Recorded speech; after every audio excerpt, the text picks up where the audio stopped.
on est toujours dans l'émission Humanitaire sur 1 heure et quart d'émission avec plusieurs thématiques.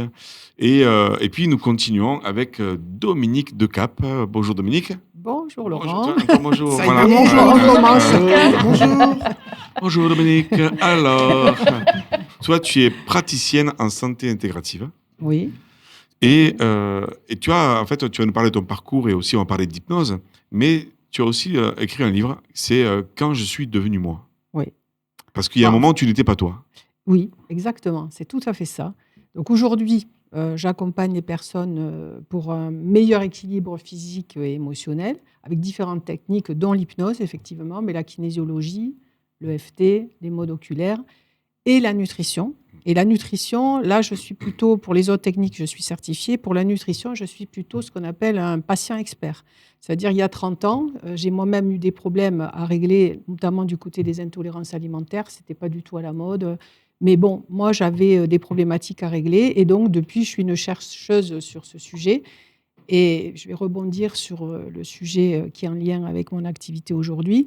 Et donc, j'ai passé mon temps à faire des formations. Je continue toujours en médecine fonctionnelle. Et on voit bien les liens qu'il y a entre le stress et la nutrition, même si ces liens ne sont pas toujours faits aujourd'hui. Mais c'est très important parce qu'on se rend compte que ça peut changer nos vies complètement. Et moi, ça l'a changé complètement. Puisque à 27 ans, j'ai fait une dépression. Et j'ai décidé, parce qu'on me disait aussi, quand on a fait une dépression, on va être dépressif toute sa vie. Et moi, j'ai décidé de faire mon chemin et j'ai fait 25 ans de thérapie. Voilà. Et puis, 25 ans plus tard, j'ai connu ce qu'on appelle un éveil de conscience, pour ne pas dire un éveil spirituel. Je ne savais pas ce que c'était, ça m'est tombé sur la tête du jour au lendemain. Ça a modifié complètement ma vie. J'ai fait des rencontres avec l'invisible, tout ça. C'était magnifique et éprouvant et ça a été une sacrée aventure, mais en fait, je m'aperçois que c'est ça aussi qui m'a guidée vers mon chemin parce que précisément, je pense que je n'étais pas dans ma vocation. Et je me suis souvenue que quand j'étais enfant, je voulais être médecin, mais j'étais très mauvaise en maths. J'ai fait philo, latin, grec, donc rien à voir. Donc, je me suis dit, tant pis, tu oublies tout ça. Et finalement, cet éveil m'a remis sur le chemin de la vocation, c'est-à-dire d'accompagner des gens humainement.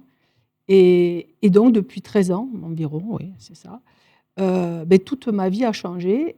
Et j'ai écrit ce livre quand je suis devenue moi, parce que je pense que oui, avant, je n'étais pas moi. Donc, c'était il y a 13 ans que tu es devenue toi. Ouais. Ou en tout cas, une version peut-être plus améliorée. Oui, forcément. Alors après, c'est toute sa vie. Jusqu'au bout, on fait un travail. Ça ne s'arrête pas. Mais en tout cas, il y a eu un basculement et la sensation d'avoir le sentiment d'être heureuse, en fait. Je ne pouvais pas répondre à cette question. Et je pense que cette question, je la pose aux gens de temps en temps en cabinet. Est-ce que vous êtes heureux ? Ça, c'est une question auquel il n'est pas facile de répondre. Eh oui. Et souvent, c'est un bon indicateur. Surtout que ce n'est pas permanent. Enfin, je sais pas, moi je me dis que je me sens bien dans ma vie. Si je suis heureux, je veux dire je suis heureux là. Peut-être que dans 1 heure, je ne le serai pas. Enfin, je ne sais pas, non. Oui. Alors, pour moi, c'est permanent d'être heureux. C'est-à-dire, il y a des moments où on est moins bien parce qu'on va avoir des soucis, des problèmes à régler. Mais ça, c'est global, quoi. Ça. Mais c'est global. C'est-à-dire qu'après, en fait, tu peux être heureux, même dans les difficultés, tu vas être capable de les dépasser parce que tu as les ressources pour le faire. Bien sûr. Moi, c'est ça que j'appelle être heureux. C'est pas être béat avec un bonheur comme ça, on est au-dessus du sol. Non, c'est quelque chose de permanent, mais qui te permet de faire des choix qui te rendent heureux. Mais plus souvent, j'ai envie de dire. Tu fais des bons choix tout le temps. Alors qu'avant, j'avais l'impression que je faisais des choix, je faisais des efforts, j'avais quelques réussites, oui, mais je n'avais pas l'impression d'être vraiment à ma place. Et là, tu es à ta place, tu vois, tu as fait le bon choix de venir sur ce plateau. Exactement. Et tout le monde a fait le bon choix. Il y a des Et c'est la deuxième fois, d'ailleurs. Wow. Mais ce que je veux dire, c'est qu'aujourd'hui, en fait, moi, c'est comme si on me donnait les épreuves de la vie, je les vis. Après, comme je suis curieuse, je me forme. Et une fois que je suis formée, j'accompagne les autres. Donc, j'accompagne sur l'aspect psycho-émotionnel, l'aspect nutrition. On fait les liens entre les deux et c'est ça qui fait que finalement, il y a une espèce de cohérence. C'est quelque chose qui me rend, moi, aussi heureuse au sens global, quoi, finalement. C'est ça. Super. Et donc, dans ce livre, en fait, c'est vrai que tu fais pas mal de confessions personnel, comme tu dis, Je comment... raconte un peu comment le processus est mis en place, en Ouais. fait. Et quelque part, cet éveil spirituel, il correspond à ce qu'on disait tout à l'heure avec Chris par rapport au côté, pas médiumnité, mais Ah côté si, invisible. oui, il Ouais. y a des choses qui sont arrivées à ce moment-là, et même d'une manière très fulgurante. Moi, j'avais beaucoup de flashs, en fait, que j'ai dû demander d'arrêter parce que c'était trop fort. Attention, le micro est trop près. Et après, ça s'est un peu calmé, effectivement. Et puis, je pense que c'est quelque chose qui est c'est plus fluide dans la vie aujourd'hui. C'est plus fluide, c'est moins fort. Mais ça m'accompagne et ça me guide aussi. Ça me guide dans mes perceptions. C'est une aide, en fait, une aide supplémentaire. Mais moi, je ne me prononce pas sur la vie des personnes. Je n'ai pas cette pratique, quoi, hein. Je m'en sers dans ma vie à moi, en fait. Toi, tu te sers de cette technique et notamment Oui, justement de l'hypnose. oui. Donc, tu voulais nous parler de la différence entre l'hypnose de spectacle et l'hypnose thérapeutique, c'est ça? Ben, oui, alors, l'hypnose de spectacle et l'hypnose thérapeutique utilisent la même technique hypnotique, en fait. On rentre dans un état, tu me confirmeras, Sébastien pourra Sébastien, nous... ce qu'on appelle l'état alpha, c'est un état modifié de conscience. Et qu'on fasse du spectacle ou de thérapeutique, c'est pareil. Mais la différence, c'est l'objectif.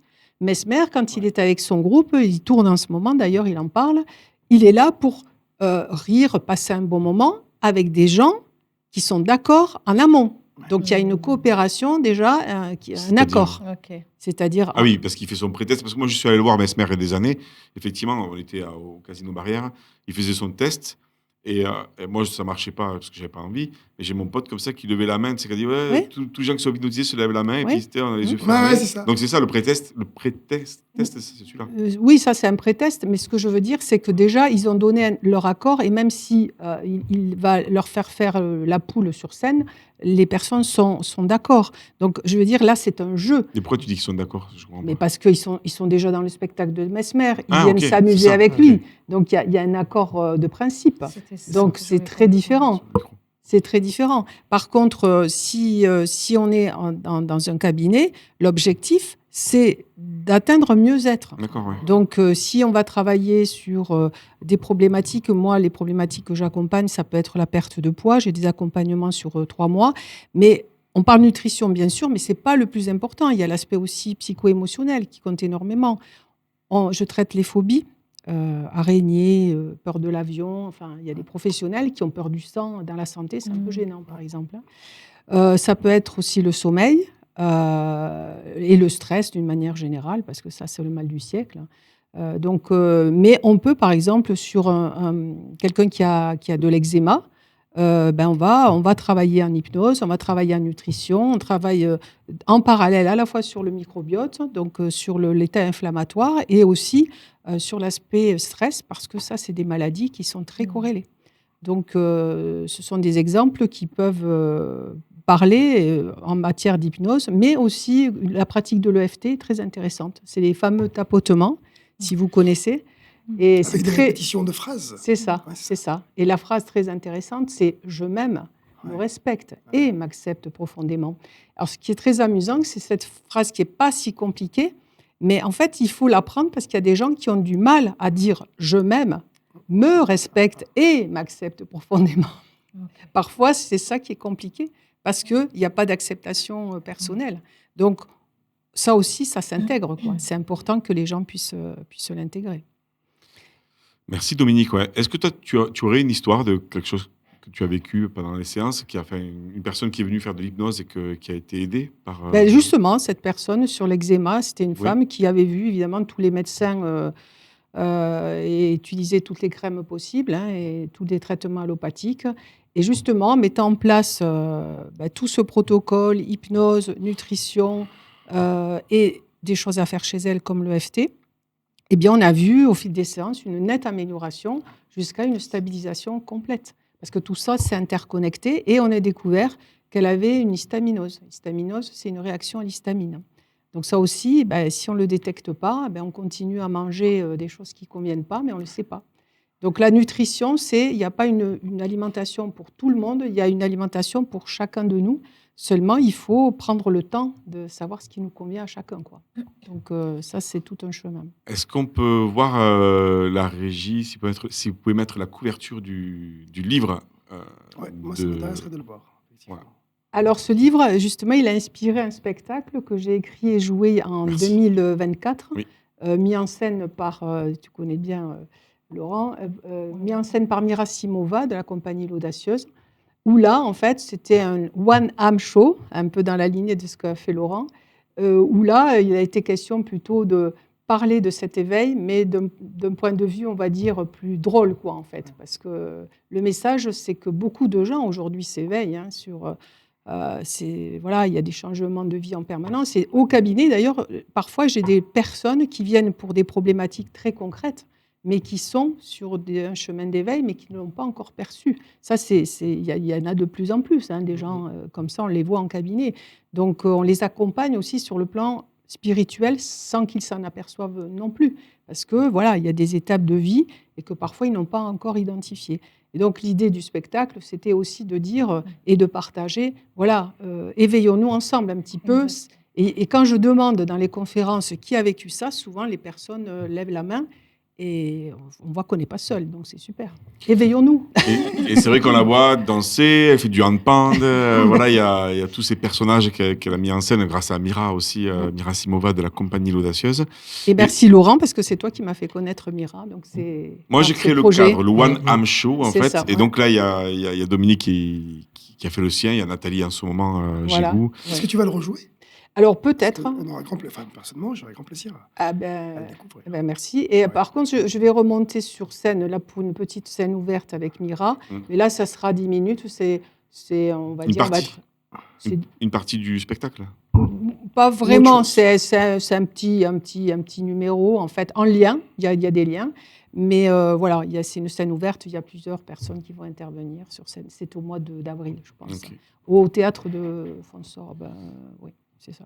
Merci Dominique. Où c'est qu'on peut trouver ton livre si on veut se le procurer ? Alors, on peut aller sur mon site www.dominiquedeca.com. Tout se tient. Il y aura toutes les informations en dessous. Voilà, on peut accéder à mon livre par ce biais-là et puis prendre rendez-vous aussi pour mes différents accompagnements. Depuis mon site, c'est faisable aussi.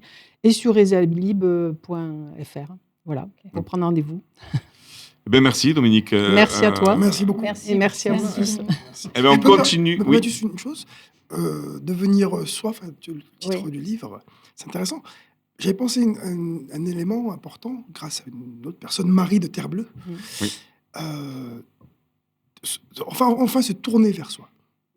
Enfin, c'est Marie qui avait cette phrase, enfin se tourner vers soi. C'est-à-dire aller, au lieu de regarder l'extérieur, comment être en accord avec l'extérieur, enfin se diriger vers soi pour se demander mais qu'est-ce qui se passe à l'intérieur et qu'est-ce que je peux en faire. Et Gandhi disait... Sans douter du fait que ce que je vais en faire, ça va être chouette, quoi.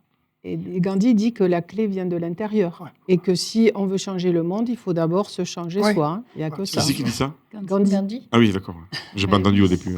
Gandhi, pas Gandhi. Parmi d'autres, voilà. Oui, il y a plein de références. Mais c'est ça. Mais c'est très juste. Ouais.